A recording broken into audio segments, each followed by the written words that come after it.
ზოგჯერ ყველას გქონია შემთხვევა, როდესაც გვაქვს მოცემული რაღაც ცხრილი, ამ ჩვენს ცხრილში გვაქვს მოცემული სხვადასხვა მონაცემები, როგორც ხედავთ, გაანგარიშებაც, თუმცა გვაქვს გონივრული ეჭვი, რომ ყველა უჯრაში ფორმულა არ არის ჩაწერილი.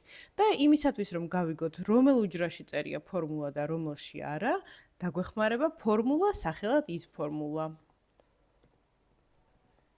ის ფორმულას დახმარებით, ჩვენ ახლა გამოვხშირავთ ისეთ უჯრებს, სადაც წერია ფორმულა და სადაც არ წერია ფორმულა. სინტაქსი აქვს უმარტივესი, უბრალოდ მოვნიშნავთ იმ უჯრას, სადაც იდეაში წესით ფორმულა უნდა გვეწეროს. ჩამოვარցალოთ ახლა და როგორც ხედავთ, ზოგ უჯრაში გვიწერია true, ანუ true ნიშნავს იმას, რომ კი ამ უჯრაში ფორმულა წერია და ზოგიერთ უჯრაზე გვიწერია false.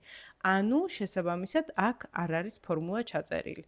იმისათვის, რომ სწორი დათვლა გავაკეთოთ, პირველი რაც შეგვიძლია გავაკეთოთ არის ის, რომ უბრალოდ ჩამოვავრცელოთ ფორმულიანი უჯრა დანარჩენებზე გადავავრცელოთ და ასე მარტივად მოვაგვაროთ ეს საქმე, მაგრამ მოდი ცოტა გავირთულოთ ახლა საქმე და ჩავსვათ ეს ყველაფერი if ფორმულაში და დავწეროთ გაანგარიშება შემდეგნაირად.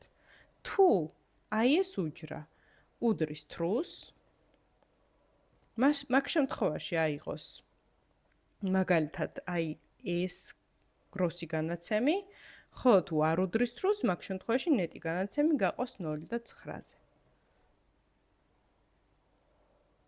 ძალიან სასარგებლო ფორმულაა. გამოიყენეთ.